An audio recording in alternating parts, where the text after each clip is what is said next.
আচ্ছা, সো গত ক্লাসে আমরা আলোচনা করেছিলাম যে কনজারভেটিভ ফোর্স নিয়ে, এবং এটা বলেছিলাম যে আমরা যখন বিভব শক্তি নিয়ে কথা বলবো আমাদের সবসময় মাথায় রাখতে হবে বিভব শক্তি is only defined for conservative force.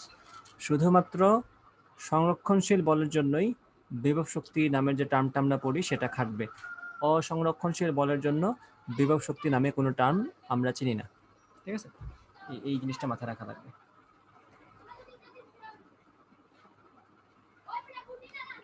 এবং আমরা একটা সুন্দর শর্টকাট বের করেছিলাম সেখান থেকে, সূত্র প্রমাণ করার পরে সুন্দর একটা শর্টকাট আসছিল। শর্টকাটটা হচ্ছে এরকম, আমি আমার হোয়াইট বোর্ড নিয়ে আসি, আশা করি স্ক্রিন দেখা যাচ্ছে।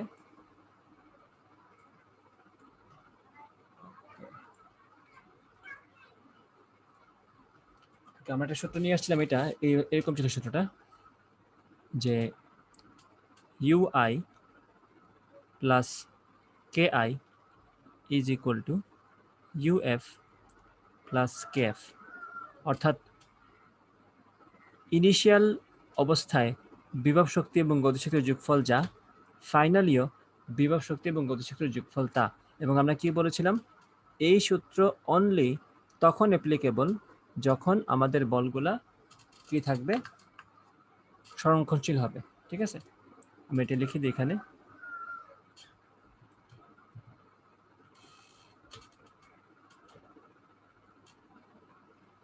শুধুমাত্র এই সূত্রটা সংরক্ষণশীল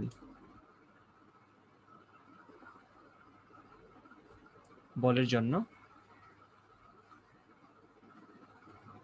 প্রযোজ্য। শুধুমাত্র সংরক্ষণশীল বলের জন্য প্রযোজ্য। আর এই যে ইউআই, এটা হচ্ছে ইনিশিয়ালি বিভব শক্তি, কেআই হচ্ছে ইনিশিয়ালি গতিশক্তি, ইউএফ হচ্ছে ইনিশিয়ালি ফাইনালি বিভব শক্তি, কেএফ হচ্ছে ফাইনালি গতিশক্তি। ওকে, আশা করি এই পর্যন্ত সবার আশা করি মনে আছে।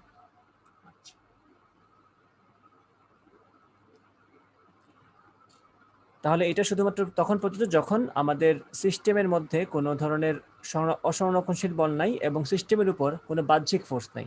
ঠিক আছে, আমরা বলবো এখানে there is no external force, এটা বলা লাগবে যে কোনো বাহ্যিক বল এখানে নাই,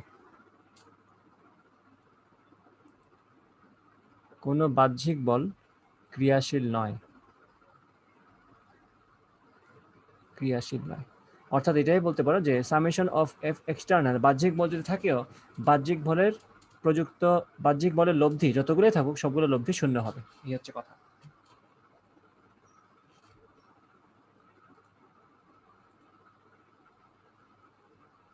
আচ্ছা, ঠিক আছে, এতটুকু আশা করি সবাই বুঝতে পারছি।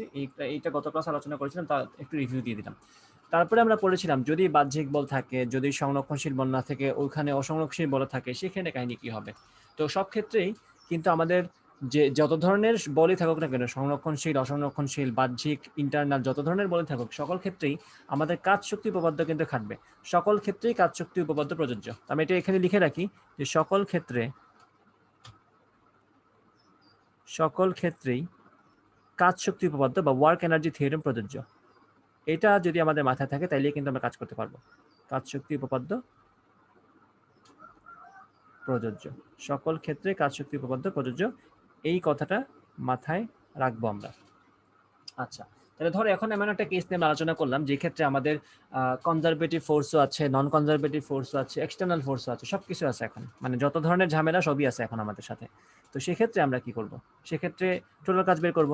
তখন আমরা লিখবো কনজারভেটিভ ফোর্স দ্বারা কৃত কাজ, তারপরে লিখবো আমরা নন কনজারভেটিভ ফোর্স দ্বারা কৃত কাজ, যেমন ধরো ঘর্ষণ বল যদি ইনক্লুডেড থাকে দেয়ার, তাই সেক্ষেত্রে কিন্তু আমাদের নন কনজারভেটিভ ফোর্স হিসেবে ঘর্ষণটা আসলো, ঘর্ষণের দ্বারা কৃত কাজ আমরা যোগ করে দিলাম, কনজারভেটিভ ফোর্স দ্বারা কৃত কাজ আমরা যোগ করে দিলাম।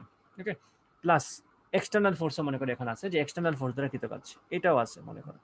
ওকে, সব কিছু করার পরে টোটাল যে কাজটা পাবো সেটা সমান কি হবে, ফাইনাল গতিশক্তি মাইনাস ইনিশিয়াল গতিশক্তি, অর্থাৎ গতিশক্তির পরিবর্তন।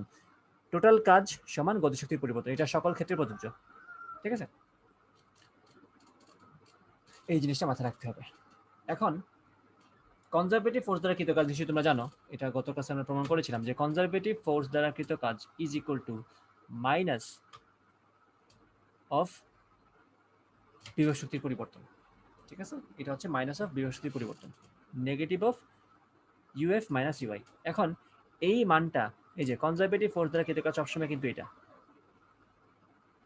আর আরেকটা ইম্পর্টেন্ট কথা, কনজারভেটিভ ফোর্সের ক্ষেত্রে যখন আমরা কৃত কাজ হিসাব করি সেটা কিন্তু নর্মালি নেগেটিভই হয়, কারণ বিভব শক্তি তখনই, এটা সবসময় মাথায় রাখবা যে বিভব শক্তি তখনই জমা হবে যখন আমরা বলের বিরুদ্ধে কাজ করব। যখন আমরা বলের বিরুদ্ধে কাজ করব সেক্ষেত্রে আমাদের বিভব শক্তি জমা হবে। বলের দ্বারা কাজ করলে কিন্তু বিভব শক্তি জমা হয় না, ঠিক আছে? ওটা হচ্ছে বিভব শক্তি খরচ হয়। ওকে, তো এখন আমরা এটা ইউজ করি যদি, তাহলে এখানে যদি মানটা বসাই দিই কি হয় খেয়াল করো। তখন আমরা লিখব WNC নন কনজারভেটিভ ফোর্স দ্বারা কৃত কাজ plus WEX is equal two KF minus KI। আর এই যে WC এর জায়গায় আমি এই মানটা বসিয়ে দিব মাইনাস UF মাইনাস UI, এটা ডান পাশের সাথে পজিটিভ হয়ে যাবে। তো পজিটিভ কি হচ্ছে, পজিটিভ UF মাইনাস UI। তাহলে এখন দেখো এখানে এই জিনিসটা করা যায়, KF প্লাস UF, এই যে ফাইনাল গতিশক্তি প্লাস ফাইনাল বিভব শক্তি, এটা সমান কি বলা যায়, ফাইনাল মেকানিক্যাল এনার্জি। মেকানিক্যাল এনার্জিকে আমরা ই দিয়ে প্রকাশ করি অথবা এম দিয়ে প্রকাশ করি, এটা বেটার হবে। এমই দিয়ে প্রকাশ করা আমার জন্য মনে হয় বেটার, কারণ আমরা এমই দিয়ে বুঝি মেকানিক্যাল এনার্জি অথবা যান্ত্রিক শক্তি। ওকে, যে এমই বলতে আমরা বুঝবো মেকানিক্যাল এনার্জি, এমই দ্বারা আমরা বুঝবো মেকানিক্যাল এনার্জি অথবা এটার নাম হচ্ছে যান্ত্রিক শক্তি। যান্ত্রিক শক্তি মানে হচ্ছে বিভব শক্তি এবং গতিশক্তির যোগফল। তো finally mechanical energy minus minus common নিয়ে তো KI প্লাস KUI বলা যায়, সেটা হচ্ছে ইনিশিয়ালি বিভব শক্তি। তো এখানে লিখবো আমরা ইনিশিয়ালি মেকানিক্যাল এনার্জি। এই যে তাহলে কি দাঁড়ালো, নন কনজারভেটিভ ফোর্স দ্বারা কৃত কাজ প্লাস এক্সটার্নাল ফোর্স দ্বারা কৃত কাজ আমাদেরকে আসলে মেকানিক্যাল এনার্জির একটা পরিবর্তন দিচ্ছে। নর্মালি খেয়াল করো, নর্মালি যদি নন কনজারভেটিভ ফোর্স না থাকে, যদি কোনো এক্সটার্নাল নন কনজারভেটিভ ফোর্স না থাকে, যদি কোনো এক্সটার্নাল ফোর্স না থাকে, সেক্ষেত্রে কিন্তু আমাদের মেকানিক্যাল এনার্জি কোনো পরিবর্তন হয় না, তাই না? কারণ শুরুতে বিভব শক্তি এবং গতিশক্তির যোগফল যা ছিল, ফাইনালিও বিভব শক্তি এবং গতিশক্তির যোগফল তাই ছিল। এই যে এখানে তো সেই কথাই বলা আছে যে ইনিশিয়ালি বিভব শক্তি এবং গতিশক্তির যোগফল যা, ফাইনালিও বিভব শক্তি এবং গতিশক্তির যোগফল তা। তো এই ক্ষেত্রে তো এই দুইটার পার্থক্য শূন্য, কিন্তু যখন নন কনজারভেটিভ ফোর্স থাকবে বা যখন এক্সটার্নাল ফোর্স থাকবে বা যখন দুইটাই থাকবে, তখন মেকানিক্যাল এনার্জি চেঞ্জ হয়ে যাবে। তখন final mechanical energy will be greater than initial mechanical energy, so we will get a difference between them. তখন আর ডিফারেন্সটা জিরো থাকবে না, একটা মান থাকবে। তো এখানে সেটাই পাচ্ছি। এই যে মেকানিক্যাল এনার্জি পরিবর্তনটা, অথবা আমরা যে মেকানিক্যাল এনার্জির পার্থক্য শূন্য পাওয়ার কথা নর্মাল কেস, যখন আমরা দেখবো মেকানিক্যাল এনার্জির পার্থক্য শূন্য হচ্ছে না, তার মানে কালপিট আছে আমাদের মাঝখানে, হয় নন কনজারভেটিভ ফোর্স আছে, না হয় এক্সটার্নাল ফোর্স আছে, না হয় দুইটাই আছে। ওকে, এই জিনিসগুলো একটু কষ্ট করে মাথায় রাখবা, কাজে লাগবে। অ্যাটলিস্ট নিজে বুঝতে পারবা যে কাহিনী কি হচ্ছে, এবং যখন তোমরা এই ধরনের অ্যাডভান্সমেন্ট সলভ করতে যাবা কাজ ক্ষমতা শক্তি, তখন কিন্তু এই কেসগুলো তোমাদের ইউজ করতে হবে। তো একটু কষ্ট করে এই জিনিসগুলো মনে রাখবা। আর আরেকটা আপডেট দিচ্ছি আমার কোর্সে, সেটা হচ্ছে আমি এখন থেকে এইটাতেই ক্লাস দিব, কারণ এটাতে ক্লাস নিলে যেটা সুবিধা হয়, পিডিএফ মানে ইমেজগুলো সেভ করে রাখা যায়। এই যে আমি এখানে সেভ দিয়ে দিতে পারবো, এই যে এই ইমেজটা সেভ হয়ে গেল। তো এখন থেকে আমরা এই হোয়াইট বোর্ডেই ক্লাস করব, জুমেটটাতে। এখানে ইচ্ছা মতো পেজ আছে এবং পেজগুলো সেভ করে রাখা যায়, ঝামেলা কম। ক্লাস শেষে আমি জাস্ট তোমাদের সাথে শেয়ার করে দিব।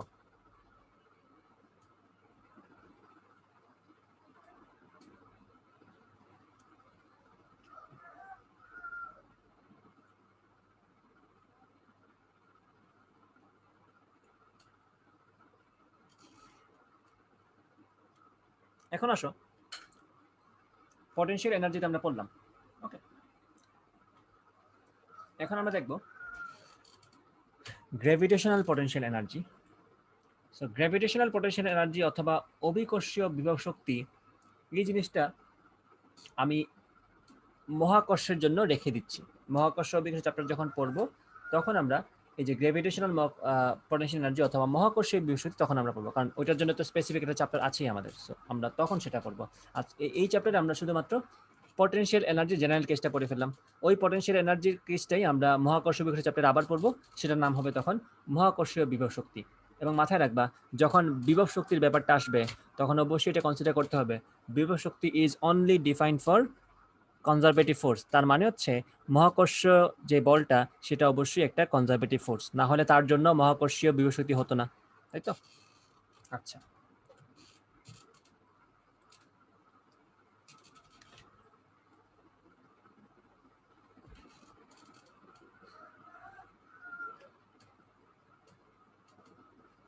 আমরা পরের পাতা চলে যাই। তাও একটু হালকা পাতলা আইডিয়া দেওয়া দরকার, যেহেতু পড়ে ফেলছো সেটা পরে।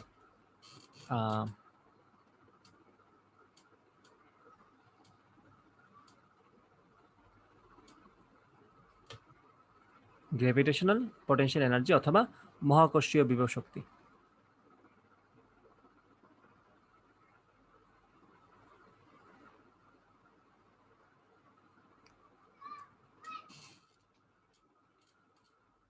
মনে করো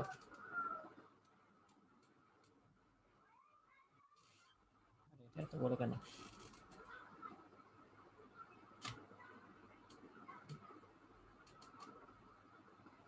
মনে করি হচ্ছে পৃথিবীর পৃষ্ঠ। পৃথিবীর পৃষ্ঠ থেকে আমরা একটা ব্লককে এইচ উচ্চতায় নিয়ে গেলাম। একটা ব্লককে আমরা পৃথিবীর পৃষ্ঠ থেকে এইচ উচ্চতায় নিয়ে গেলাম। এটাই ভালো, আমার লাগবে না।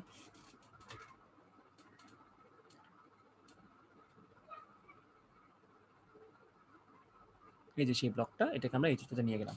ওকে, পৃথিবীর ব্যাসার্ধ হচ্ছে মনে করো আর পরিমাণ, এবং পৃথিবীর পৃষ্ঠ থেকে ওই ব্লকের দূরত্ব, বুঝতেই পারছো ভরকেন্দ্রের দূরত্ব আমরা নিব।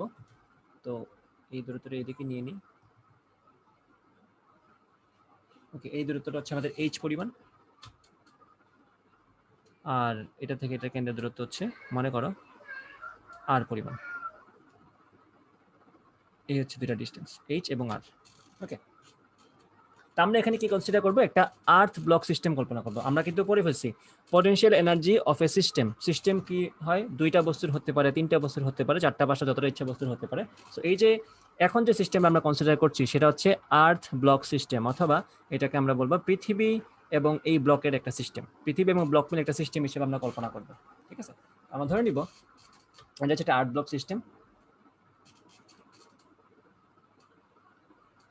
পৃথিবী ব্লক, এটা একটা সিস্টেম, আমরা এটা কল্পনা করে নিচ্ছি আর্থ ব্লক একটা সিস্টেম। আচ্ছা,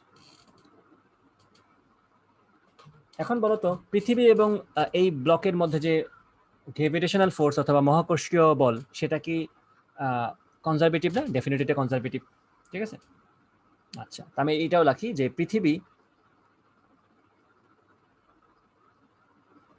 ও ব্লকের মধ্যকার মহাকর্ষীয় বল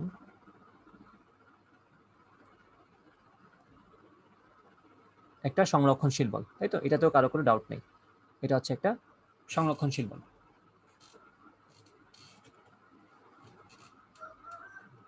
তাইলে যেহেতু এটা সংরক্ষণশীল বল, সুতরাং সুতরাং এই বলের জন্য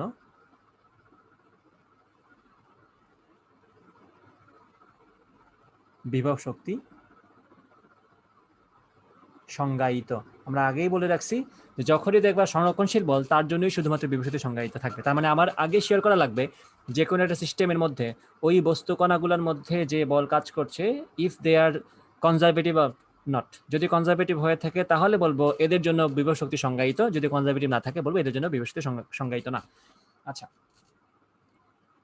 এখন খেয়াল করে এই ব্লকের তুলনায় কিন্তু আমাদের পৃথিবীটা যথেষ্ট ভারী, মানে যথেষ্ট ভারী বলতে অসীম লেভেলের ভারী বলতে পারো। ঠিক আছে, আচ্ছা, তাহলে যেহেতু পৃথিবী বিশাল ভরের একটা জিনিস কম্পেয়ার টু দিস ব্লক, তাহলে সেক্ষেত্রে ধরেই নিয়ে যায় যে পৃথিবীর ত্বরণ বলতে আসলে এখানে কিছু নাই, পৃথিবীর ত্বরণটা এখানে কম্পেয়ার মানে শূন্য। কারণ জিনিসটা তো এটাই যে পৃথিবী ব্লককে যে বলে আকর্ষণ করছে, ব্লকটাও তো পৃথিবীকে সেম বলে আকর্ষণ করছে। পৃথিবীকে ব্লক যে বলে আকর্ষণ করে, ব্লকটাও পৃথিবীকে সেম বলে আকর্ষণ করে। মানে এই বলটা হচ্ছে ব্লকের উপর পৃথিবীর আকর্ষণ বল, আর এটা হচ্ছে পৃথিবীর উপর ব্লকের আকর্ষণ বল। ওকে, দুইটা সমান সমান, কিন্তু বল সমান হলে তো লাভ নাই, আসলে তো ভর দিয়েও কিছু ডিপেন্ড করে। এটা কিন্তু আমরা বলছিলাম একটা ক্লাসে নিউটনের মেকানিক্সে, যার ভর বেশি সে তত বেশি তো কম, সে তত কম ত্বরণ অনুভব করবে। যেহেতু ব্লকটা অনেক ছোট, সে অনেক বেশি ত্বরণ অনুভব করবে এবং যেহেতু পৃথিবী অনেক ভারী, সে কম ত্বরণ অনুভব করবে।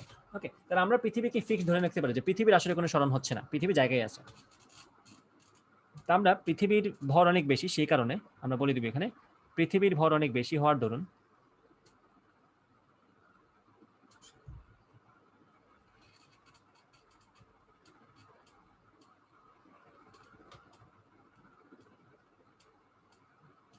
সুতরাং এর ত্বরণ নগণ্য।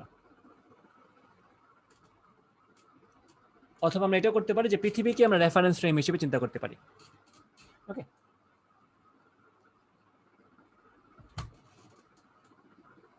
তাহলে আমরা আমাদের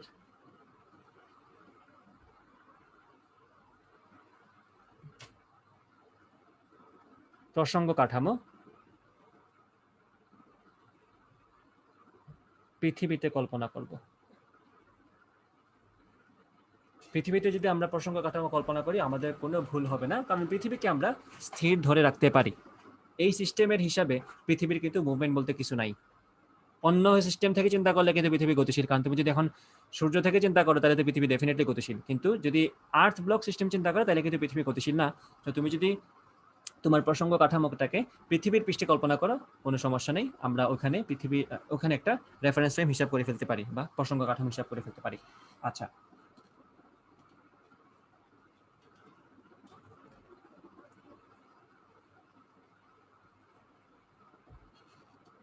তাহলে এটা বলার কারণ কি? যেহেতু পৃথিবীর ত্বরণ নিয়ারলি জিরো, তার মানে পৃথিবীর কোনো সরণ হচ্ছে না। তার মানে পৃথিবীর যেহেতু কোনো সরণ হচ্ছে না, তাহলে ব্লক যে পৃথিবীর উপর একটা বল প্রয়োগ করছে, এই যে বলটা, আমি এটাকে এইভাবে লিখি, ধরো এই যে ব্লকের যে বলটা পৃথিবীর উপর, এই যে F on earth by the block, এই যে ই দ্বারা বোঝাচ্ছে আমরা পৃথিবী আর্থ, আর বি দ্বারা বোঝাচ্ছে ব্লক। এই যে এই বলটা এফ ই বি আর্থের উপর পৃথিবীর দ্বারা, অথবা আর্থের উপর ব্লকের দ্বারা, আর্থের উপর ব্লকের দ্বারা প্রযুক্ত বল, এই বলের দ্বারা পৃথিবীর কি কোনো সরণ হচ্ছে না? বল আছে কিন্তু সরণ নাই। তাহলে সেক্ষেত্রে বলতে পারি ব্লকের দ্বারা পৃথিবীর উপর কাজটা শূন্য। ব্লকের দ্বারা পৃথিবীর উপর কাজটা শূন্য। আচ্ছা,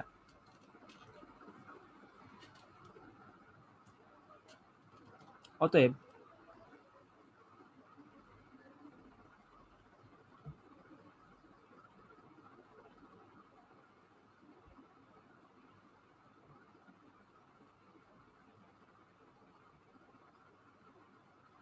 শূন্য।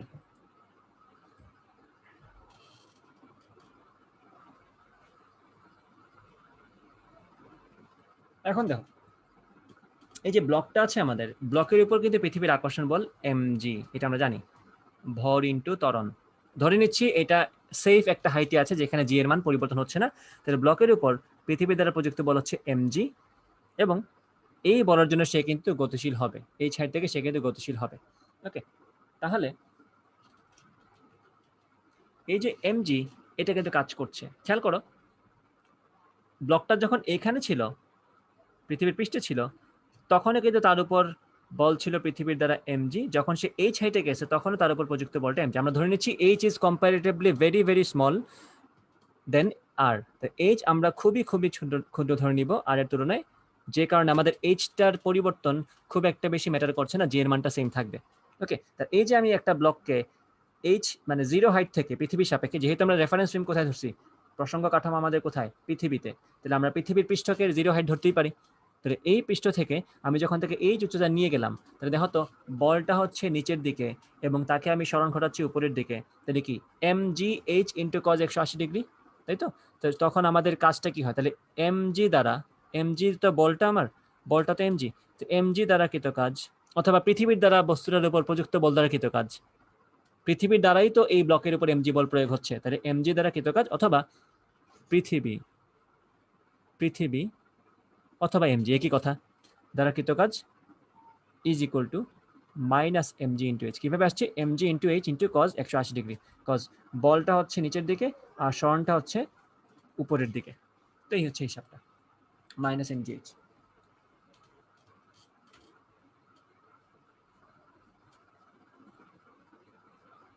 আচ্ছা, পৃথিবীর বিভবটা কত ধরবো আমরা তাইলে? পৃথিবীর বিভবটা তো শূন্য, কারণ পৃথিবীতে জায়গায় আছে, পৃথিবীর বিভবটা হচ্ছে আমরা শূন্য ধরে নিব। আর ব্লকের বিভব কত? mgh মানটা যদি চিন্তা করি তাহলে ওভারঅল এই আর্থ ব্লক সিস্টেমের বিভবটা কত হলো, যখন আমাদের ইটা বস্তুটা এই উচ্চতা আছে তখন আমাদের আর্থ ব্লক সিস্টেমের বিভব হচ্ছে mgh, কারণ পৃথিবীর কোনো সরণ হয় নাই আমরা ধরে নিয়েছি। ওকে, এই হচ্ছে টোটাল আমাদের বিভব শক্তি।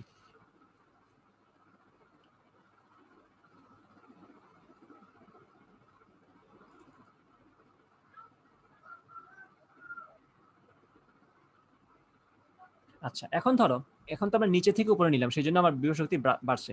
যখন সে এখানে ছিল তখন তার বিভব শক্তি যা ছিল, যখন সে এখানে আছে বিভব শক্তি সামান্য পরিমাণ বাড়ছে, কারণ বলের বিরুদ্ধে কাজ করছে। এইভাবে মাথায় রাখো জিনিসটা, বলের বিরুদ্ধে আমি যত বেশি কাজ করবো তত বেশি শক্তি তার মধ্যে জমা হবে। তাহলে যত আমি উপরে যাব আস্তে আস্তে তত বেশি বলের বিরুদ্ধে কাজ করছি, তত বেশি তার মধ্যে বিভব শক্তি জমা হচ্ছে। তো যখন আমি পৃষ্ঠ থেকে উপরে উঠতে থাকবো বিভব শক্তি জমা হতে থাকবে। আমি যদি ঠিকঠাক উল্টা কাজ করি, আমি যখন যদি তাকে পৃষ্ঠ থেকে নিচের দিকে নামানো শুরু করি, বা সে যদি পৃষ্ঠ থেকে নিচের দিকে নামতে শুরু করে, তখন এই বিভব শক্তিটা আস্তে আস্তে কমতে থাকে। যখন সে নিচে নামতে শুরু করে তখন এইখানে বিভব শক্তি যা ছিল, একটু নিচে নামার পরে বিভব শক্তি তার চেয়ে একটু কমে গেছে, এরপর একটু কমে গেছে, এরপরে একদম ফাইনালি সে জিরো হয়ে গেছে। তাইলে এই যে বিভব শক্তি জিরো হয়ে গেল, কিন্তু একটা জিনিস আমরা পড়ছিলাম, যদি আমাদের বলটা সংরক্ষণশীল হয়ে থাকে, যেটা এই মহাকর্ষীয় বলের ক্ষেত্রে সত্য, বলটা যদি সংরক্ষণশীল হয়ে থাকে, এটা সূত্র আমরা পড়ছিলাম, বিভব শক্তি এবং গতিশক্তির যোগফল সবসময় কনস্ট্যান্ট থাকবে, তাই তো? বিভব শক্তি এবং গতিশক্তির যোগফল সবসময় কনস্ট্যান্ট থাকবে। তাইলে এখানে সর্বোচ্চ অবস্থানে বিভব শক্তি হচ্ছে mgh, এখানে কিন্তু গতিশক্তি শূন্য। তাহলে বুঝতেই পারছো, যখন তার বিভব শক্তি শূন্য হয়ে যাবে তখন তার গতিশক্তি কি হবে? তখন তার গতিশক্তি হয়ে যাবে mgh। ওকে, তাহলে একদম মাটিতে যখন সে টাচ করবে উপর থেকে আসার সময়, তখন কি হবে? তখন যেটা হবে, তার মাটিতে স্পর্শ করার মুহূর্তে তার গতিশক্তি যা, তার বিভব শক্তিও তা। মানে সর্বোচ্চ অবস্থায় বিভব শক্তি যা, সর্বনিম্ন অবস্থায় গতিশক্তি তা। সমস্ত বিভব শক্তি গতিশক্তিতে রূপান্তর হয়ে যাবে। দেখো এখানেও mgh প্লাস জিরো, এখানেও mgh প্লাস জিরো, অর্থাৎ আমাদের ওই যে ui প্লাস ki সমান uf প্লাস kf, এটা কিন্তু এখানে সত্য। এবং এটাকে আরেকভাবে ব্যাখ্যা করা যায়, এই যে হাফ mv স্কোয়ার সমান mgh, এটাকে আরেকভাবে ব্যাখ্যা করা যায়, এটা হচ্ছে কৃতকাজ সমান গতিশক্তির পরিবর্তন। এটাও তো বলতে পারো তুমি, ঠিক আছে? কৃতকাজ সমান গতিশক্তির পরিবর্তন। আমার গতিশক্তির পরিবর্তন 0 থেকে হাফ mv স্কোয়ার হয়েছে, আর কাজ হয়েছে mgh পরিমাণ, তো ওই একই কথা, তাই তো? শুধু এইভাবে ব্যাখ্যা করা যায়। আর কাটো, তাহলে এটা ভরের উপর ডিপেন্ডেন্ট না, তাহলে ভি সমান আমাদের আসছে √2gh। এটা আমাদের অনেক পরিচিত একটা মুখস্থ সূত্র। আচ্ছা,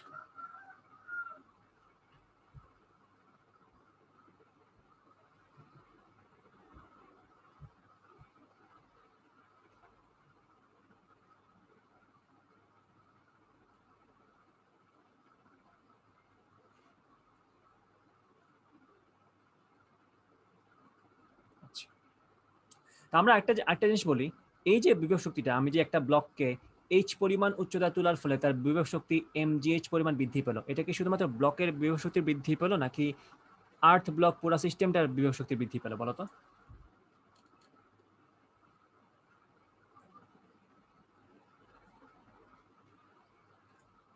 এক্ষেত্রে আমরা বলবো, যদিও ইভেনচুয়ালি আমাদের নর্মালি দেখে থাকি যে বস্তুর বিভব শক্তি বেড়েছে, আসলে আর্থ ব্লক পুরো সিস্টেমটারই বিভব শক্তি বেড়েছে, পুরো সিস্টেমটার। যদিও পৃথিবী এখানে নিষ্ক্রিয়, কারণ পৃথিবীর তো ত্বরণ নাই এখানে, পৃথিবীর ত্বরণ যেহেতু নাই, তাহলে পৃথিবীর তো আসলে কিছু যোগ হচ্ছে না।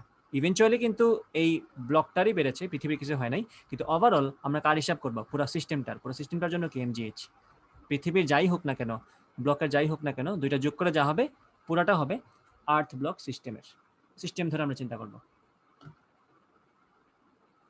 আচ্ছা, কঠিন টপিক বুঝলাম। এখন এটা আমি সেভ করে দিই এখানে।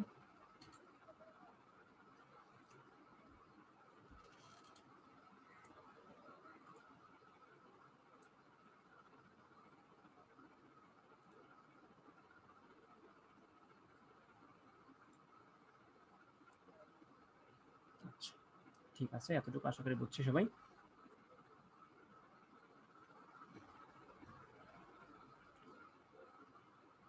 এখন আমরা একটা সোজা ম্যাথ করি, বেশি সোজাও না, মানে রিলেভেন্ট একটা ম্যাথ আর কি এখানে দিব। ম্যাথটা হচ্ছে এরকম, একটা সরল দোলক, এটা পেন্ডুলাম, ওইটার স্পিড হচ্ছে 3 মিটার পার সেকেন্ড যখন সে সর্বনিম্ন পয়েন্ট অতিক্রম করে, অর্থাৎ সে যখন সাম্যাবস্থা অতিক্রম করে তখন তার বেগ হচ্ছে 3 মিটার পার সেকেন্ড। একটা লিখে দিই এখানে,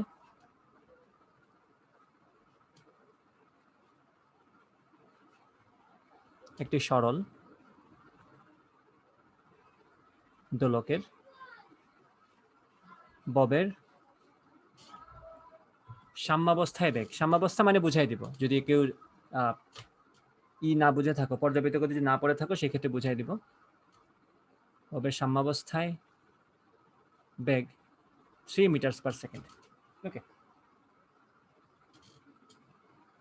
যখন সে উলম্বের সাথে, যখন সে উলম্বের সাথে মানে এই পুরা সরল দোলকটা যখন সে উলম্বের সাথে, যখন সে উলম্বের সাথে 60 ডিগ্রি কোণ উৎপন্ন করে, যখন সে উলম্বের সাথে 60 ডিগ্রি কোণ তৈরি করে, তখন তার বেগ কত?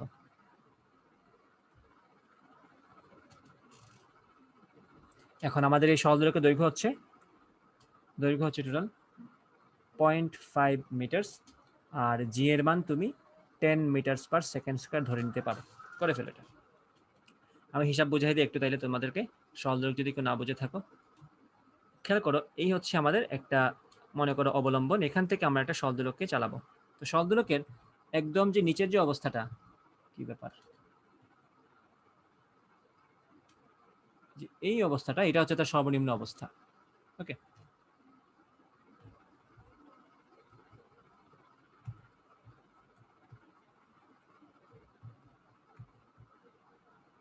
হচ্ছে না কেন?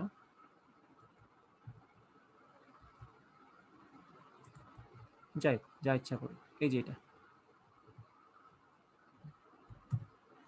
এই যে অবস্থা, এই অবস্থা তার বেগ হচ্ছে 3 মিটার পার সেকেন্ড। অর্থাৎ এখানে আমি যদি তার বেগ ভেলোসিটি বলি, এইদিকে এটা হচ্ছে তার বেগ হচ্ছে 3 মিটার পার সেকেন্ড। সো সে ডেফিনেটলি সে এদিকে যাবে, এখানে আসবে একটা সময়। সো যখন তার কোণটা উলম্বের সাথে 60 ডিগ্রি, যখন তার কোণটা উলম্বের সাথে 60 ডিগ্রি, তখন তার ইটা কি হবে? এটা হচ্ছে কোয়েশ্চন, বেগটা কি হবে?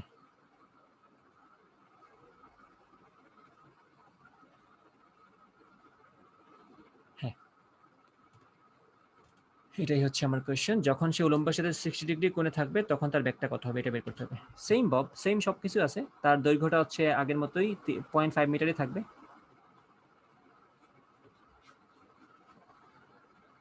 এই যে প্রশ্ন এটাই, যে এখানে তার ভেলোসিটি কত, আর এই দৈর্ঘ্য তো বলাই আছে প্রশ্নের মধ্যে, এটা হচ্ছে 0.5 মিটার।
এটা কিন্তু খুবই ইজি একটা ম্যাথ। আমি যত কথা বলছি এত কথার কিছু লাগবে না, নর্মাল মেথড দিয়ে ম্যাথটা করতে পারবা। একটু চিন্তা করে ভালো করে।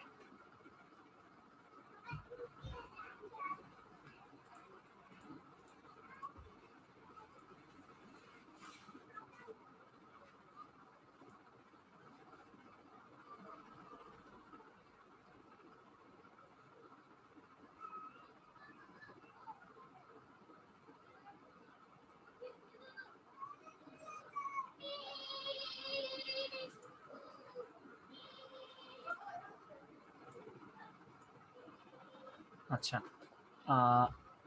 একজনের আনসার আসছে √5। না, আনসারটা আসলে √5 না, আনসার হচ্ছে 2 মিটার্স পার সেকেন্ড। ওকে,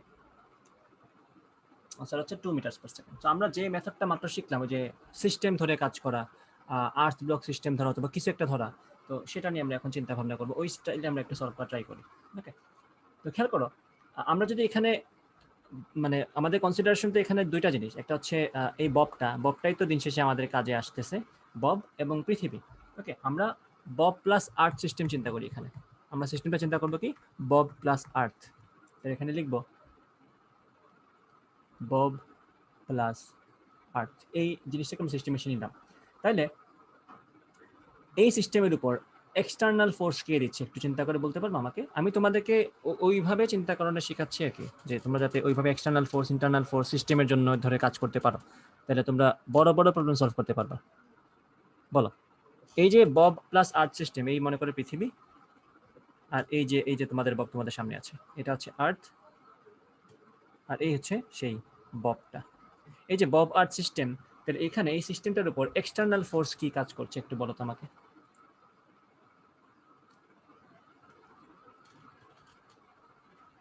কোন কাজটা এক্সটার্নাল, মানে কোন ফোর্সটা এক্সটার্নাল? কাজ তো পরে বলবো, আগে তো বলবা কোন ফোর্সটা এক্সটার্নাল। চিন্তা করে ভালো করে দেখো, বব এবং আর্থ যদি একটা সিস্টেম হয়, তাহলে পৃথিবী ববকে টানছে তার দিকে, বব পৃথিবীকে টানতেছে তার দিকে, এই হচ্ছে তাদের মধ্যে ইন্টারনাল যে ফোর্সটা। এখন বাহ্যিক কোন বলটা আছে যেটা তাদেরকে মানে বাধা দিচ্ছে, বা তাদেরকে মানে এক্সটার্নালি কাজ, না না না না, ববের জি তো পৃথিবীর সাথে রিলেটেড, এটা তো বল না ভাই, এটা তো ওই যে জি এর সাথে এম গুণ করলেই তো বল হয়, যেটা পৃথিবীটাকে টানতেছে যে বল দিয়ে। সো ওইটা তো না, ওটা তো ইন্টারনালের মধ্যেই পড়ে। খেয়াল করো, সুতার টানটা হচ্ছে এখানে external force. Okay, tension in the string is the external force here. এই যে এটা তো কোনোভাবেই পৃথিবীর আকর্ষণ বল না, এটা তো কোনোভাবেই ববের দ্বারা কোনো প্রযুক্ত বল না আর্থের উপর, এটা তো দেয়ালের সাথে আমাদের তারের এবং ববের একটা হিসাব নিকাশ, তাই তো?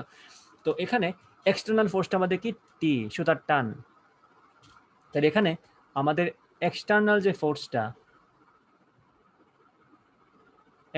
ফোর্সটা সেটা হচ্ছে আমার সুতার টান টি। তো আমরা তো জানি আমরা ওই সূত্রগুলো ইউজ করতে পারি না যদি আমরা ওই যে শক্তির সংরক্ষণশীলতা যে নীতিটা, যান্ত্রিক শক্তির যে নিত্যতা সূত্র, ইউআই প্লাস কে আই সমান ইউএফ প্লাস কে এফ, এটা তো আমরা ততক্ষণ ব্যবহার করতে পারবো না যতক্ষণ পর্যন্ত আমাদের এক্সটার্নাল ফোর্স থাকবে। অথবা এক্সটার্নাল ফোর্স দ্বারা যদি কোনো কাজ না হয় তাইলেও চলে, কারণ দিন শেষে তো আমরা ওই এক্সটার্নাল ফোর্স দ্বারা কৃত কাজ নিয়ে চিন্তা করতেছিলাম না। UC plus WC plus WNC plus W external. এখন এক্সটার্নাল ফোর্স দ্বারা কৃত কাজ যদি শূন্য হয়ে যায়, তাহলে তো আমাদের হয়ে গেল, এক্সটার্নাল ফোর্স থাকুক আমাদের কোনো আপত্তি নেই, যদি তার দ্বারা কৃত কাজ শূন্য হয়ে যায় আমার শান্তি শেষ, এখানে কোনো ঝামেলা নেই। নন কনজারভেটিভ ফোর্স যদি থাকে এবং তার দ্বারা কৃত কাজ যদি শূন্য হয়, সেক্ষেত্রে আমার কোনো প্রবলেম নেই, থাকতে থাকুক, বাট নন কনজারভেটিভ ফোর্স দ্বারা কৃত কাজ কখনো নর্মালি শূন্য হয় না। আচ্ছা, এক্সটার্নাল ফোর্স দ্বারা কৃত কাজ শূন্য হওয়ার সুযোগ থাকে, দেখো কিভাবে।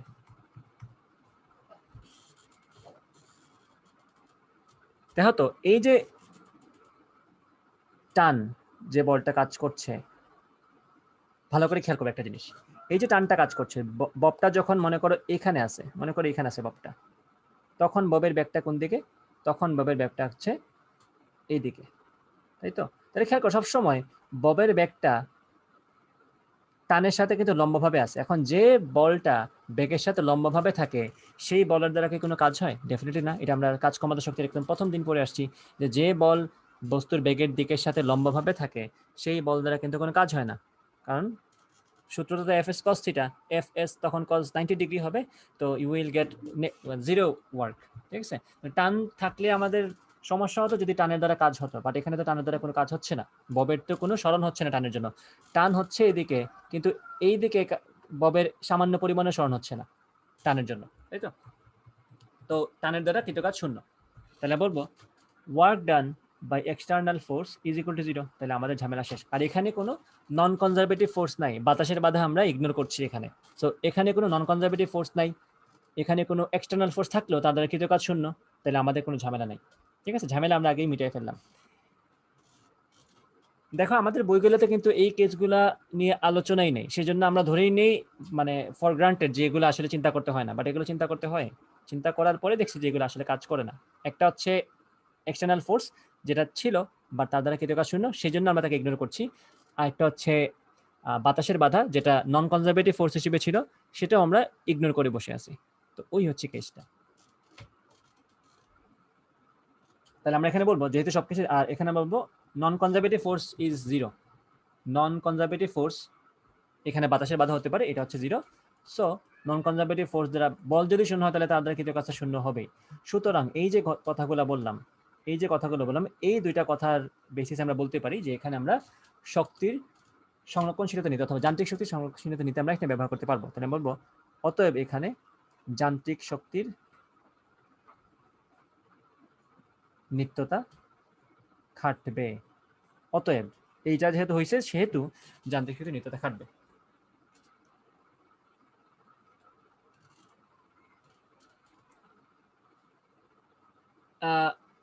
হ্যাঁ, আমি বুঝাবো। এক্সটার্নাল ফোর্স 0 বলি নাই, আমি এক্সটার্নাল ফোর্স বলছি তো এক্সিস্টিং এক্সটার্নাল ফোর্স তো আছে, যে হয় লিখছি এখানে এক্সটার্নাল ফোর্স টি, কিন্তু আমি বলছি এক্সটার্নাল ফোর্স দ্বারা কৃতকাজ শূন্য।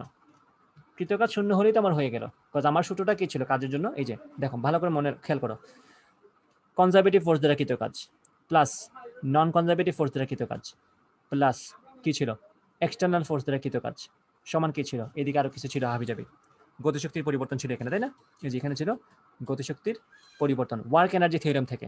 তাহলে খেয়াল করো, নন কনজারভেটিভ ফোর্স দ্বারা কৃতকাজ যদি শূন্য হয়ে যায়, এক্সটার্নাল ফোর্স দ্বারা কৃতকাজ যদি শূন্য হয়ে যায়, তাহলেই তো হয়ে গেল। কনজারভেটিভ ফোর্স দ্বারা কৃতকাজ হচ্ছে আমাদের K F minus K I, আর কনজারভেটিভ ফোর্স দ্বারা কৃতকাজ আমরা জানি মাইনাস ইউএফ মাইনাস ইউআই সমান K F minus K I. তাহলে এখান থেকে লেখা যায় ইউআই প্লাস কে আই সমান ইউএফ প্লাস কে, অর্থাৎ এখানে শক্তির অথবা যান্ত্রিক শক্তির নিত্যতা সূত্র খাটছে। খাটার শর্ত কি? শর্ত হচ্ছে এই দুইটা 0 হতে হবে, নন কনজারভেটিভ ফোর্স দ্বারা কৃত কাজ এবং কনজারভেটিভ ফোর্স দ্বারা কৃত কাজ। এখন কাজটা শূন্য হওয়া জরুরি, ওই ফোর্সটা থাকা না থাকার চেয়ে কাজটা শূন্য হওয়া জরুরি। যেমন ধরো এখানে এক্সটার্নাল ফোর্স কি আছে? টান। সুতরাং কিন্তু এখানে এক্সটার্নাল ফোর্স, কারণ আমাদের সিস্টেম হচ্ছে বব এবং পৃথিবীর, সেখানে নিশ্চয়ই টানটা ববের মানে বব এবং পৃথিবীর মধ্যবর্তী কোনো বল না, এটা হচ্ছে এক্সটার্নাল একটা ফোর্স যেটা সিলিং দিচ্ছে আমাকে, মানে সিলিং এর সাথে ওই তারটা ঝুলিয়ে রাখার ফলে ওই তার দ্বারা প্রযুক্ত হচ্ছে ববের উপর, তাই তো? তো এটা আমার এক্সটার্নাল ফোর্স, কিন্তু এক্সটার্নাল ফোর্স থাকা সত্ত্বেও তার দ্বারা কৃত কাজ শূন্য কেন? কারণ খেয়াল করো কন্টিনিউয়াসলি সুতার টান এবং বেগের মধ্যবর্তী কোণ 90 ডিগ্রি। যখন এইভাবে আসে অবস্থানটা তখন সুতার টান এদিকে, বেগ হচ্ছে এদিকে। যখন এইভাবে আসে সুতার টান এইভাবে, বেগ হচ্ছে তার সাথে লম্বাভাবে। তাহলে এক্সটার্নাল ফোর্স দ্বারা কৃত কাজ শূন্য। আর নন কনজারভেটিভ ফোর্স যেটা থাকার কথা ছিল বাতাস, সেটাকে আমরা বলছি এটা নাই, তো এটা অটোমেটিক্যালি নেই, এটা দ্বারা কৃত কাজ শূন্য। তাহলে আমরা দিন শেষে এই যে এটা ব্যবহার করতে পারবো। আচ্ছা,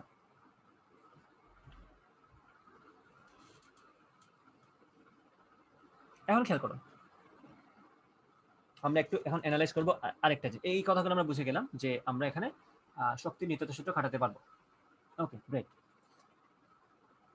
আশা করি এই পর্যন্ত সবাই বুঝছো। এখন আমরা পরের পাতা চলে যাই। কিছু কি রাখবো? পরের পাতা চলে যাই, চিত্রটা আবার এঁকে ফেলি। এই ছিল আমার ববটা, এই হচ্ছে তার 60 ডিগ্রি কোণে অবস্থাটা, নতুন অবস্থান। ওকে, তার দৈর্ঘ্য তো ছিল মনে করো ক্যাপিটাল এল ওভারঅল। ববটার ব্যাসার্ধ খুবই ক্ষুদ্র ধরে নিব, তাইলে সিলিং এর উপর থেকে মানে ববের কেন্দ্র পর্যন্ত দূরত্ব যা বব পর্যন্ত দূরত্ব তাই, ববটা একদম বিন্দুর মতো চিন্তা করতে পারো। আচ্ছা, কোনো সমস্যা নেই, ববের ভার কেন্দ্রকেও ওই পয়েন্ট ধরে ফেলো, সমস্যা নেই, এটা চলে। তাহলে এই যে সে থিটা কোণে এখানে চলে আসলো, এখানে আমরা র্যান্ডমলি থিটা কোণ বসাচ্ছি যে এই যে অবস্থায় আসছে সেই অবস্থায় তার ব্যাগটা হচ্ছে মনে করো এই দিকে, এবং এই ব্যাগের পরিমাণ হচ্ছে মনে করো এটা এই পরিমাণটা মনে করো ভি, এবং এই পরিমাণটা মনে করো V1। এই যে সে এই পজিশন থেকে এই পজিশনে আসলো, সেক্ষেত্রে তার একটা হাইটের চেঞ্জ হয়েছে। কারণ খেয়াল করবা এখানে আমি যাই করি না কেন সেক্ষেত্রে কিন্তু আমার অভিকর্ষ বল দায়ী, অভিকর্ষ বলের বিরুদ্ধে আমি কাজ করছি। তো সেক্ষেত্রে অভিকর্ষ বলের বিরুদ্ধে যদি আমি কাজ করি, আমার কনসিডারেশনে কি আসবে, আমার সরণ কতটুকু হচ্ছে, সেটা সরণ কতটুকু হচ্ছে উলম্বভাবে। তো একটা জিনিস খেয়াল করো, এটা যদি এল হয় আমি তো চোখ বন্ধ করে বলতে পারি যে এটাও আমার, কারণ তার তো আমার সেমই আছে, একই তার তো আমি কাজ করছি। তাহলে আমি যদি এই বরাবর একটা রেখা টেনে দিই, এইভাবে যদি একটা রেখা টেনে দিই, তাহলে এই অংশটাকে আমি কি বলতে পারি বলতো, এটা হচ্ছে আমাদের কোণ, কোণের বিপরীত বাহু হচ্ছে লম্ব, এটা হচ্ছে আমাদের লম্ব, তাহলে এটা নিশ্চয়ই আমাদের ভূমি, আর এটা হচ্ছে আমাদের অতিভুজ। তাহলে আমরা যদি cos থিটা খাটাই, তাহলে এই কোণটাকে আমরা বলতে পারবো, এই বাহুটাকে আমরা বলতে পারবো L cos থিটা। তাহলে পুরোটা যদি L হয় আর এতটুকু যদি L cos থিটা হয়, তাহলে বুঝতেই পারছো আমাদের আমাদের ববটা কতটুকু উপরে উঠেছে। ববটা তো আসলে এই বরাবর এতটুকু উপরেই উঠেছে, তাই তো? তো এটা পরিমাণ কত, এটা হবে L minus L cos theta, অর্থাৎ এটাকে যদি আমি সুন্দর করে লিখি, এটা হবে L কমন নিলে 1 মাইনাস cos থিটা। এই পরিমাণ কি হয়েছে, আমাদের ববের উলম্ব সরণ হয়েছে। উলম্ব সরণ ববের হচ্ছে L into 1 minus cos theta. আচ্ছা, তো এই যে ববের উলম্ব সরণ হলো L into 1 minus cos theta, height তো চেঞ্জ হয়েছে, এবং আমরা তো একটু আগে পড়ছি এটা যে বিভব শক্তির পরিবর্তন বা বৃদ্ধি কি পরিমাণ হবে এক্ষেত্রে। তাহলে আমরা বলবো চেঞ্জ ইন, অথবা এটাকে চেঞ্জ না বলে আমরা ইনক্রিজ বলতে পারি, বিভব শক্তির বৃদ্ধি বাংলায় লিখে দিই এখানে। অতএব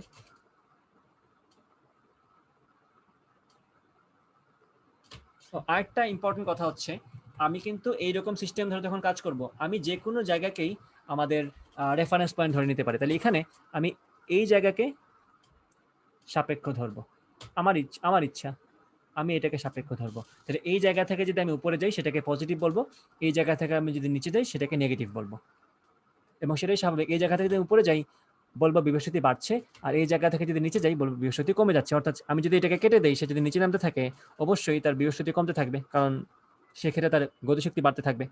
আচ্ছা, তাহলে বলবো অতএব বিভব শক্তির বৃদ্ধি,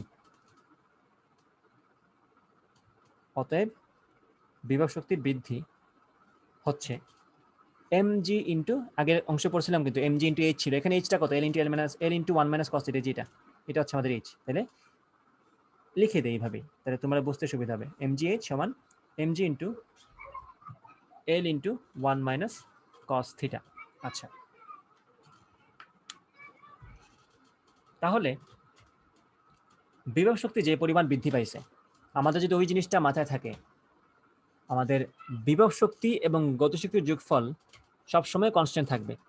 যে কোনো সময় বিভব শক্তি এবং গতিশক্তির যোগফল কনস্ট্যান্ট থাকবে। তাহলে খেয়াল করো, বিভব শক্তি যদি আমার mgh পরিমাণ বেড়ে যায়, নিশ্চয়ই গতিশক্তি আমার এক্স্যাক্টলি সেম পরিমাণ কমে গেছে। কারণ খেয়াল করবে একটা জিনিস, আমার যদি টোটাল শক্তি 400 জুল হয়, বিভব শক্তি এবং গতিশক্তির যোগফল যদি 400 জুল হয়, তাহলে তো এখান থেকেই দুইটা পাবে। আমার যদি তখন বিভব শক্তি হয় 100 জুল, তখন গতিশক্তি হবে কত, 300 জুল। বিভব শক্তি যদি হয় 200 জুল, তাহলে গতিশক্তি কত হবে, 200 জুল। তাহলে খেয়াল করো, এই যে এখান থেকে আমরা এখানে আসলাম, আমাদের বিভব শক্তি 100 জুল বেড়ে গেছে, গতিশক্তি অটোমেটিক্যালি 100 জুল কমে গেছে। আমি যদি বলি এখন বিভব শক্তি আমাদের 300 জুল, তাহলে গতিশক্তি কত হবে, 100 জুল। তাহলে খেয়াল করো, শুরু থেকে যদি চিন্তা করো, বিভব শক্তি 200 জুল বাড়ছে, গতিশক্তি 300 জুল কমে গেছে, না 200 জুল কমে গেছে। তো এখানে হচ্ছে প্লাস 200, এখানে হচ্ছে মাইনাস 200, অর্থাৎ এটা তো স্বাভাবিক। যদি দুইজনের যোগফল সবসময় সেম থাকে, তাহলে একজনের কমে যাওয়া মানে তো অন্যজনের বেড়ে যাওয়া, একজনের বেড়ে যাওয়া মানে অন্যজনের কমে যাওয়া। তাহলে বিভব শক্তি যে পরিমাণ বৃদ্ধি পাবে, গতিশক্তি সেই পরিমাণে হ্রাস পাবে। ওকে, তাহলে এটাই বলবো, অতএব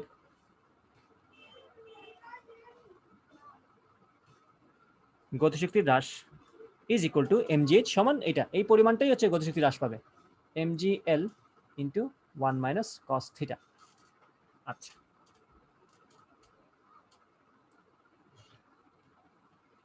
তাহলে আমি ধরে নিলাম যে এই জায়গাতে আমার গতিশক্তি কত, হাফ এম ভি স্কোয়ার, এই জায়গায় গতিশক্তি কত, half M V one square.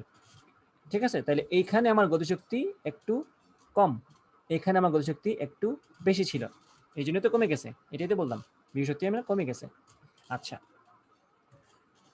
আমরা জাস্ট তো প্লাস নিয়ে কথা বলবো, আমাদের পরিমাণ নিয়ে কথা বলবো, আমাদের সাইন নিয়ে কথা বলার দরকার নেই। তাহলে আমি বলবো গতিশক্তি হ্রাস কতটুকু, half M V square minus half M V one square. এই যে একটা সুন্দর ইকুয়েশন পেয়ে গেলাম আমরা। এই যে খেয়াল করো, এখন খেয়াল করো উভয় পক্ষে আমাদের এমটা কিন্তু কমন সবগুলাতে, দেখো এম এম এম কেটে ফেললাম। ওকে, তাহলে কি কি আছে খেয়াল করে একটু, সব ইনফরমেশন আমাদের কাছে আছে কিনা।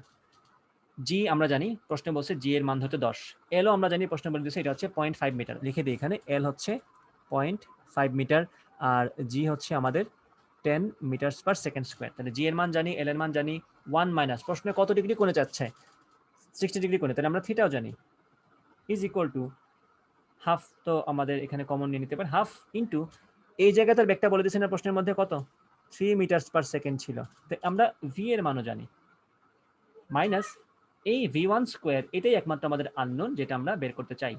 তো নিশ্চয়ই এখন বুঝতে পারছো এই প্রশ্নের সলিউশন কি হবে। দেখো আমি একটা কঠিন সহজ প্রশ্নকে আমি অনেক কঠিন করে বোঝাচ্ছি তোমাদেরকে, কারণ হচ্ছে আমি তোমাদেরকে একদম কাজ শক্তি উপপাদ্যের মেইন কনসেপ্ট থেকে বুঝাইছি।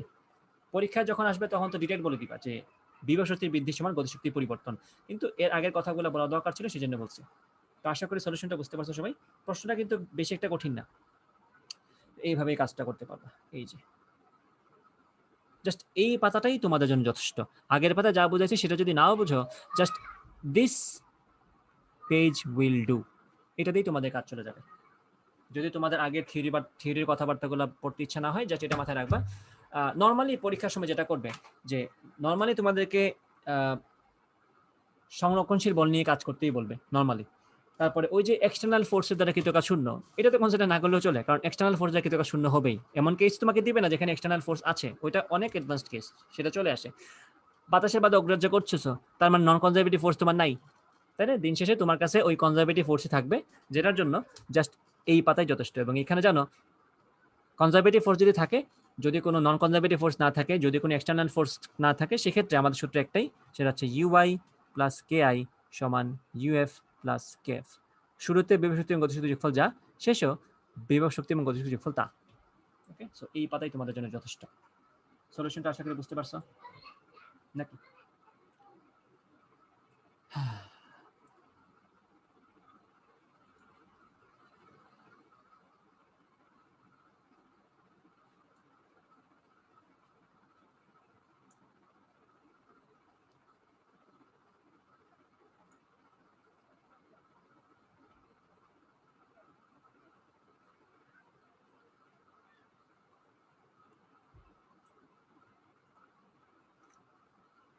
ওকে, আশা করি বুঝছো এই পাতা, সেভ করে দিলাম।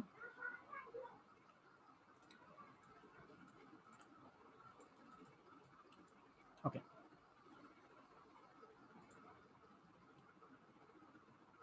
তো সবকিছু করার পরে আমাদের আনসার কি আসবে, দেখো আনসারটা আসবে এখানে, বলে দিই আনসারটা হবে আমাদের ভি ওয়ান সমান হবে 2 মিটার পার সেকেন্ড। মানগুলো বসাও, দেখো সুন্দর মতো আনসার চলে আসছে। cos 60 ডিগ্রি সমান হাফ, এক থেকে হাফ গেলে হাফ, জি সমান 10, এল সমান 0.5, তো 10 ইন্টু 0.5 তোমার হয়ে যাবে 5, আর এখানে আসতেছে 1 মাইনাস 0.5 সমান 0.5, তো সুন্দর একটা আনসার চলে আসবে। এখানে আছে হাফ, হাফ ওইদিকে নিয়ে যাও, ভি ওয়ান স্কোয়ারটা বের হয়ে যাবে, তারপরে রুট করে ভি ওয়ানটা বের করে ফেলবা।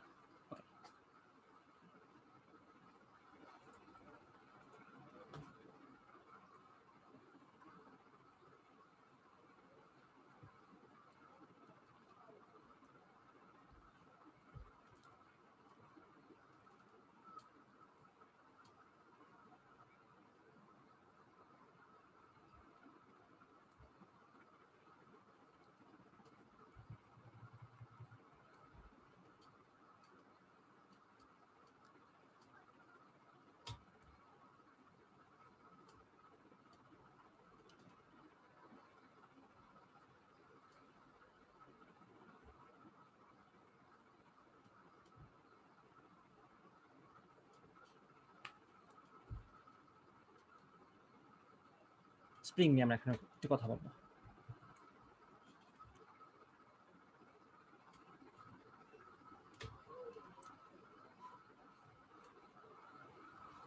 একটা স্প্রিংকে আমরা সংকুচিত করতে পারি, একটা স্প্রিংকে আমরা প্রসারিত করতে পারি। সো যেটাই কেস হোক না কেন, সেক্ষেত্রে তার মধ্যে একটা বিভব শক্তি জমা হয়। তাকে যদি আমরা সংকুচিত করি, বিভব শক্তি জমা হবে। তাকে যদি আমরা প্রসারিত করি, সেক্ষেত্রেও বিভব শক্তি জমা হবে। সবসময় এটা মাথায় রাখবা, যখনই আমরা বলের বিরুদ্ধে কাজ করব, তখনই বস্তুর মধ্যে বিভব শক্তি জমা হবে। এটা একদম সিম্পল কথা। বলের বিরুদ্ধে যখনই কাজ করব, তখনই বস্তুর মধ্যে বিভব শক্তি জমা হবে। শর্ত হচ্ছে ওই বলটা সংরক্ষণশীল বল হওয়া লাগবে। ঘর্ষণের বিরুদ্ধে তুমি সারা জীবন কাজ করে মরে যাও, ওইটার জন্য তোমার ওই বস্তুর মধ্যে কোনো বিভব শক্তি জমা হবে না। ঘর্ষণ ইজ এ মানে ওয়েস্ট, ওটার কোনো কাজ নেই, ঠিক আছে? ওই ক্ষেত্রে কোনো বিভব শক্তি জমা হবে না। কাজ তো হবেই, কাজ করতেই থাকবে, বাট ওইটার জন্য তুমি কোনো আউটপুট পাবে না। আউটপুট এটাই হবে, তোমার যেটাই তুমি নিয়ে যাচ্ছ ওইটা ক্ষয় হতে থাকবে। সে এক সময় দেখবা সে তোমার জুতা ক্ষয়ে যাচ্ছে, তোমার চাকা ক্ষয়ে যাচ্ছে, সব কিছুই ক্ষয়ে যায় ঘর্ষণের জন্য। ওইটাকে বিভব শক্তিতে কনভার্ট করা যায় না। শর্ত হচ্ছে বলটাকে সংরক্ষণশীল হওয়া লাগবে। এখন সংরক্ষণশীল বলের বিরুদ্ধে যদি তুমি কাজ করো, তাহলে তার মধ্যে বিভব শক্তি জমা হবে।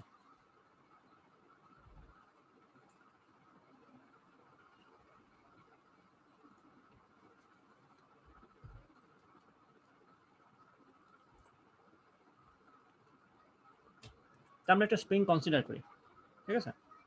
ধরো এটা হচ্ছে আমার একটা অবলম্বন,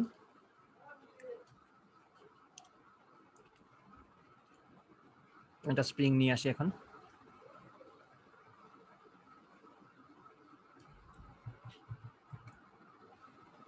একটু ভালো করে আঁকি। এটা স্প্রিং, স্প্রিং এর সাথে লাগানো একটা ব্লক, ওকে? একটা ব্লক আছে এখানে। আচ্ছা, এখন এই স্প্রিংটাকে আমি টেনে প্রসারিত করে দিলাম, ওকে? মনে করে তাকে আমি টেনে এই জায়গাটাতে নিয়ে আসলাম। সেম ব্লক আছে, ব্লকটা আমার জায়গায় আছে, জাস্ট তাকে আমি টেনে এইখানে নিয়ে আসলাম। ওকে, ভেরি গুড। এখন এই যে দেখো তার প্রসারণ কতটুকু হয়েছে, একটু খেয়াল করবো ভালো করে। এই ছিল তার অবস্থান, ইনিশিয়াল অবস্থান স্প্রিংটার। এখন তার অবস্থান হচ্ছে এটা। এই যে তাকে আমি এক্স পরিমাণ প্রসারিত করলাম, স্প্রিংটাকে যে আমি এক্স পরিমাণ প্রসারিত করলাম, যাদের স্প্রিং এর সামান্য পরিমাণ আইডিয়া আছে তারা এটা জানো যে স্প্রিংকে যদি তুমি এক্স পরিমাণ প্রসারিত করো, স্প্রিংটা তোমাকে কে এক্স পরিমাণ ফোর্স দিবে, ওকে? তাহলে এই ফোর্সটা কিন্তু দেয়ালও দিবে, কারণ তুমি খেয়াল করবা দেয়ালও কিন্তু তোমাকে একই রকম বল দিবে। কারণ কাহিনী হচ্ছে আমি যখন স্প্রিংকে টান দিচ্ছি, স্প্রিংটা কিন্তু এই দেয়ালকেও টান দিচ্ছে, সো ফলশ্রুতিতে দেয়ালটাও তাকে এদিকে বল দিচ্ছে না? হ্যাঁ, দেয়ালটা তাকে এদিকে বল দিচ্ছে। সব কিছু কিন্তু জোড়ায় জোড়ায় থাকে এইভাবে। তো এইদিকে আমার কাজ করতেছে কে এক্স একটা ফোর্স, আর এইদিকে কেন কে এক্স কাজ করবে? কারণ আমি তাকে কে এক্স ফোর্স দিছি দেখেই তো সেই পর্যন্ত আসছে, তাই তো? কে এক্স পরিমাণ ফোর্স আমি তাকে দিছি দেখেই সে এক্স পরিমাণ প্রসারিত হয়েছে। আমি যদি তার চেয়ে কম দিতাম, তাহলে আরেকটু কম সে প্রসারিত হতো। আচ্ছা, এবং একটা জিনিস ইম্পর্টেন্ট, যেটা হচ্ছে আমাদের স্প্রিংটাকে আমরা ভরহীন ধরবো। স্প্রিংটাকে আমাদের ভরহীন ধরতে হবে।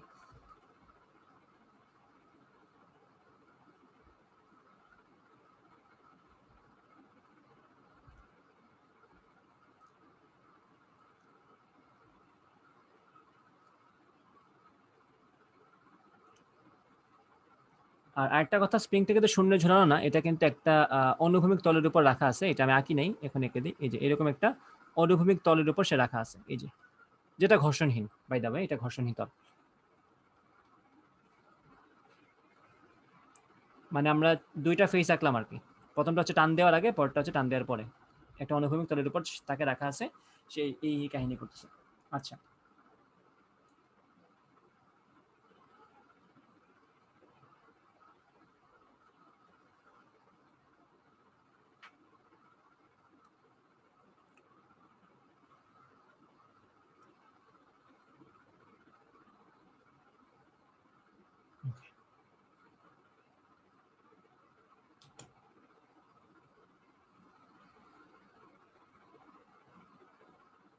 এখন একটা জিনিস খেয়াল করো, এখানে কিন্তু দুইটা বল কাজ করতেছে স্প্রিং এর উপর। একটা হচ্ছে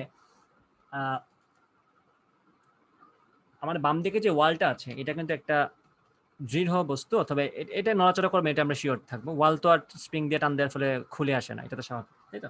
সো এই যে ওয়ালটা, এই ওয়ালটা কিন্তু দৃঢ় দৃঢ় একটা জিনিস, তো এটা নড়াচড়া করবে না। তো এখানে স্প্রিং এর উপর দুইটা বল কাজ করছে। স্প্রিং এর উপর এখানে প্রযুক্ত বলেছে দুইটা। এই জিনিসটা একটু ভালো করে খেয়াল করবো। আমি কালি এত চিকন হয়ে গেল কেন?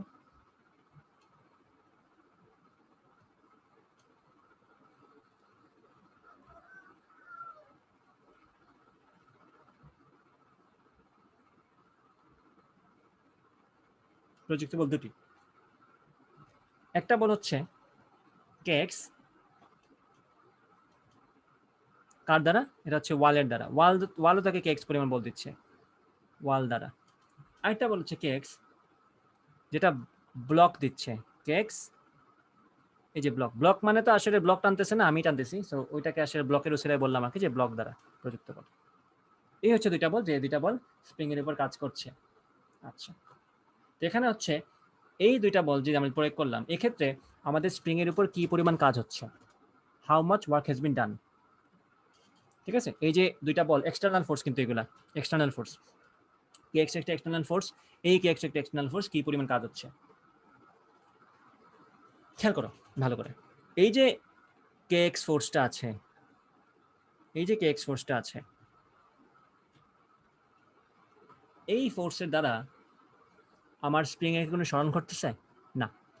এই কে এক্স ফোর্সের দ্বারা আমাদের স্প্রিং এর কোনো সরণ ঘটছে না। বল কাজ করছে ঠিকই, কিন্তু কোনো সরণ হচ্ছে না, তাই তো? কারণ এই এন্ডটা কিন্তু কোনো ধরনের নড়াচড়া করতেছে না। এই যে এক মাথা বাধা আছে, এই মাথাটা কিন্তু কোনোভাবেই সরণ হচ্ছে না তার। তাহলে ওয়ালের দ্বারা যে প্রযুক্ত কেক্স, এর দ্বারা কৃতকাজ কি? শূন্য। এটা মাথায় রাখতে হবে, এর দ্বারা কৃতকাজ শূন্য। তো এক্সটার্নাল একটা বল আমরা বাদ দিয়ে দিলাম, কৃতকাজ সমান শূন্য। আচ্ছা,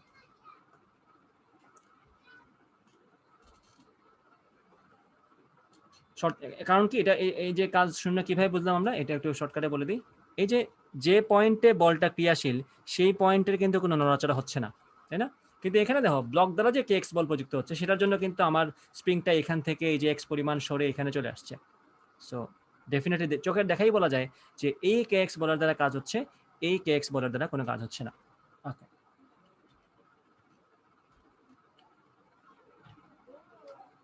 তাহলে কাজ কি পরিমাণ হচ্ছে, এটা হচ্ছে কথা।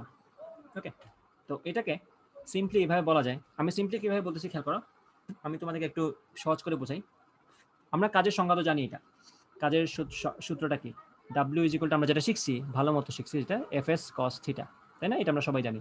বল ইন্টু সরণ ইন্টু বল এবং সরণের মধ্যবর্তী কোণের কস। আচ্ছা, বল সরণ, বল এবং সরণের মধ্যবর্তী কোণের কস। ঠিক আছে, এখন এই সূত্রটা তখনই অ্যাপ্লিকেবল যখন আমাদের বলটা ধ্রুব বল। এই সূত্রটা তখনই অ্যাপ্লিকেবল যখন আমাদের বলটা ধ্রুব বল। Only for constant force, only for constant force এটা প্রযোজ্য। কিন্তু আমাদের এখানে কে এক্স ফোর্সটা কি কনস্ট্যান্ট বলো তো? ডেফিনেটলি না। কারণ এই যে কে এক্সটা, এই কেটা কিন্তু স্প্রিং এর একটা স্প্রিং ধ্রুবক, বা এটা একটা কনস্ট্যান্ট, মানে এটা স্প্রিং এর স্ট্রেংথ বোঝায়। কে এর এককটা হচ্ছে নিউটন পার মিটার, অর্থাৎ কত একক দৈর্ঘ্য প্রসারিত করলে বা একক পরিমাণ দৈর্ঘ্য সংকুচিত করলে সে কি পরিমাণ প্রত্যয়নী বল দেবে, সেটা সেই পরিমাণটা বোঝায়। অর্থাৎ এই যে কেটাতে কনস্ট্যান্ট, কিন্তু এক্সটাতে কনস্ট্যান্ট না। আমি তাকে 1 সেন্টিমিটার লম্বা করলে সে যে পরিমাণ প্রত্যয়নী বল দিবে, তাকে আমি যদি 2 সেন্টিমিটার লম্বা করে তার চেয়ে ডাবল প্রত্যয়নী বল দিবে, 3 সেন্টিমিটার লম্বা করে আরো বেশি দিবে। এরভাবে আমি যদি তাকে 100 সেন্টিমিটার লম্বা করে, সে আরো বেশি প্রত্যয়নী বল দিবে। তাহলে খেয়াল করো, আমি যত বেশি তাকে প্রসারিত করছি, যখন তাকে মনে করি আমি এখানে নিয়ে আসছিলাম, তখন যে পরিমাণ প্রত্যয়নী বল ছিল, এখানে যখন নিয়ে আসে তখন প্রত্যয়নী বল আরেকটু বাড়ছে, যখন এখানে নিয়ে আসে তখন প্রত্যয়নী বল আরেকটু বাড়ছে। তাহলে এখানে এই যে এই জায়গা থেকে শুরু করে 1 নাম্বার পজিশন থেকে, এই যে অথবা আমি এটাকে ইনিশিয়াল পজিশন বলি, ইনিশিয়াল পজিশন থেকে যখন তাকে আমি ফাইনাল পজিশন নিয়ে আসলাম, এই যে আই থেকে এফ পর্যন্ত আমাদের যাত্রা, এই যাত্রাপথে কন্টিনিউয়াসলি আমাদের প্রত্যয়নী বলের পরিমাণ চেঞ্জ হয়েছে। কারণ বলটাই তো এমন, F is equal two K x, বলটা তো ধ্রুবক না, বোঝাই যায়, এক্স এর উপর ডিপেন্ডেন্ট একটা হিসাব। আমি যদি গ্রাফ আঁকি, গ্রাফটা হবে এরকম, এফ ভার্সেস এক্স, গ্রাফটা হবে এরকম, যেখানে ধ্রুবকটা হচ্ছে আমাদের, ঢালটা হচ্ছে আমাদের কে, এখানে আমাদের স্লোপটা হচ্ছে আমাদের কে।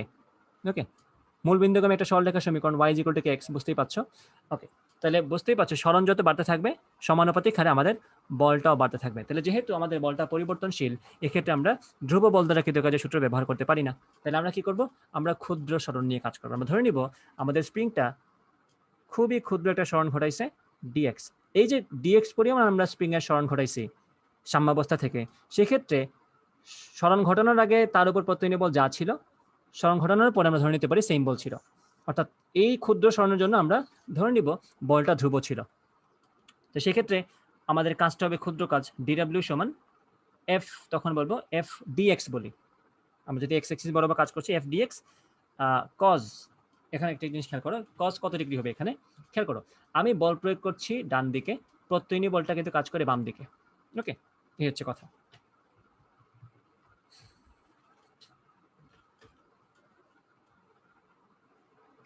এটা আশা করি সবার মাথায় আছে যে আমি যদি বল প্রয়োগ করি ডান দিকে, প্রত্যয়ী বল কাজ করবে বাম দিকে। সো বল এবং সরণের মধ্যবর্তী কোণ এখানে 180 ডিগ্রি হবে, তাই তো? সো ডিডাব্লিউ সমান লিখতে পারি মাইনাস এফ ডিএক্স। ওকে, তাই ক্ষুদ্র কাজ তো আমাদের বের করার উদ্দেশ্য না, আমাদের কাজ হচ্ছে টোটাল জিরো পজিশন থেকে একদম এক্স পরিমাণ দূরত্ব পর্যন্ত টোটাল কাজ কি হচ্ছে। তাহলে কি করবো এখন? ইন্টিগ্রেশন করবো। তো ইন্টিগ্রেশন অফ ডিডাব্লিউ সমান integration of minus F DX. আচ্ছা, আমরা মাইনাসটা আপাতত মনে না রাখি, কোনো সমস্যা নেই। আচ্ছা, ইন্টিগ্রেশন অফ এফ ডিএক্স। তো এফ এর জায়গায় আমি কি বসাবো? এখন তুমি এফ এর জায়গায় কি বসাবা? কে এক্স বসাবা। ঠিক আছে, এফ এর জায়গায় এখন তুমি কে এক্স বসাবা, কোনো সমস্যা নেই। আচ্ছা, তাহলে মাইনাস তো আছে, বসাই দিই, কোনো সমস্যা নেই। তাহলে ইন্টিগ্রেশন ডিডাব্লিউ সমান ডাব্লিউ, এফ সমান আমাদের যে কে এক্স বলছিলাম এটা কিন্তু মাইনাস কে এক্স। কারণ কি? কারণ হচ্ছে প্রত্যয়ী বলের যখন হিসাব করবো তখন কিন্তু সবসময় মাথায় রাখবা বলটা সরণের বিপরীত দিকে হয়। যখনই প্রত্যয়ী বলের ব্যাপার তখন কিন্তু বলটা সবসময় সরণের বিপরীত দিকে হয়। এই জন্য আমাদের এখানে পজিটিভ, মাইনাস মাইনাসে পজিটিভ হয়ে যাবে, তো এটা হয়ে যাবে কে এক্স ডিএক্স। ওকে, তো আমাদের সরণটা কত? 0 থেকে x পর্যন্ত। তো কে তো আমাদের ধ্রুবক বাইরে আসবে, তাহলে ডাব্লিউ সমান কি আসবে?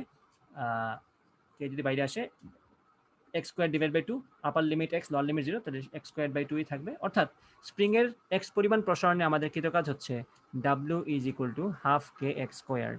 W is equal to half K x squared হবে আমাদের কৃত কাজ। ওকে, কাজটা হচ্ছে পজিটিভ, অর্থাৎ তার মধ্যে বিভব শক্তি জমা হবে। বলের বিরুদ্ধে কাজ করা মানেই হচ্ছে বিভব শক্তি জমা হয় এবং সেটা পজিটিভ হওয়া।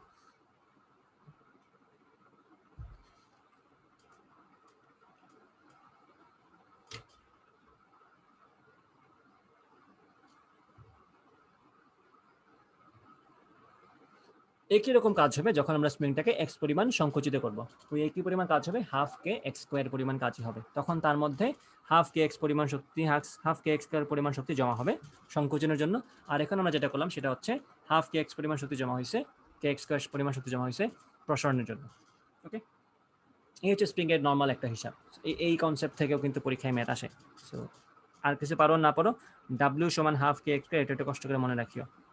আর বাই দ্য ওয়ে এখানে কিন্তু 0 থেকে x, আমার কিন্তু যে কোনো পজিশন থেকে যে কোনো পজিশন বলতে পারে x1 থেকে x2 পর্যন্ত যাও, সেক্ষেত্রে তোমার লিমিটে আসবে half K x2 squared by 2 minus x1 squared by 2, তখন জাস্ট দুইটা টার্ম আসবে আর কি। এটা তো এটলিস্ট এতটুকু কমন সেন্স তোমাদের আছে আশা করি। এই কথা শেষ।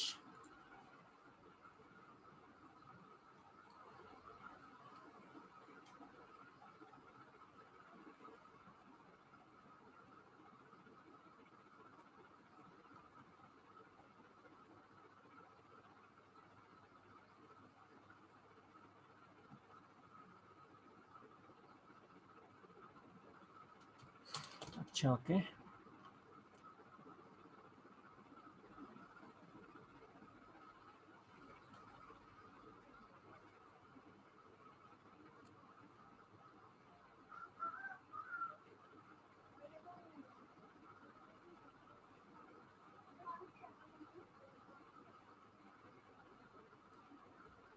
ঠিক আছে। তো আজকের ক্লাসটা আশা করি বুঝতে পারছো সবাই ভালো মতো। নেক্সট ক্লাসে ইনশাল্লাহ আমরা যে যে টপিক পড়বো সেই টপিকগুলো একটু বলে দিই, এগুলো একটা দেখে রাখবো বাসা থেকে, ঠিক আছে? নেক্সট ক্লাসে আমরা যে যে টপিক পড়বো সেগুলো হচ্ছে কোয়ার ম্যাথ। কোয়ার ম্যাথ আমরা নেক্সট ক্লাসে দেখবো।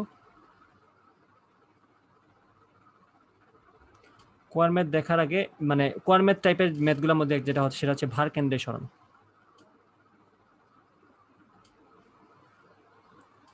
এই রিলেটেড আমরা কিছু ম্যাথ দেখব। তারপরে আমরা দেখব ক্ষমতা। এই বেসিক 3-4টা জিনিস আমাদের বাকি আছে, এবং একটা আছে কর্মদক্ষতা, খুবই ইজি একটা টপিক, কর্মদক্ষতা। তাহলে আমাদের নেক্সট ক্লাসে কাজক্ষমতা শক্তি চ্যাপ্টারটা শেষ হয়ে যাবে। ওকে, আজকে ক্লাসটা লম্বা করলাম না, কারণ আজকে ক্লাসে অ্যাডভান্স জিনিসপত্র পড়ছো। অ্যাডভান্স জিনিস পড়লে ক্লাস ছোট থেকেই ভালো, সহজ জিনিস পড়লে ক্লাস একটু বড় হোক কোনো সমস্যা নেই আমার। ওকে, সো দেখতে থাকো।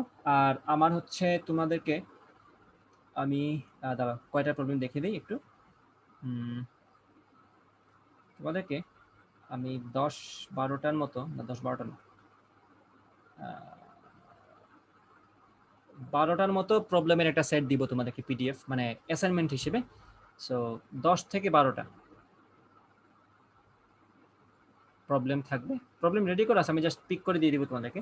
প্রবলেম থাকবে, এটা হচ্ছে তোমাদের অ্যাসাইনমেন্ট হিসেবে দিয়ে দিব আমি। পিডিএফটা রাতের মধ্যে তোমাদেরকে সেন্ড করে দিব, অ্যাসাইনমেন্ট হিসেবে থাকবে। এটা একটা পিডিএফ, ঠিক আছে, প্রবলেমের পিডিএফ।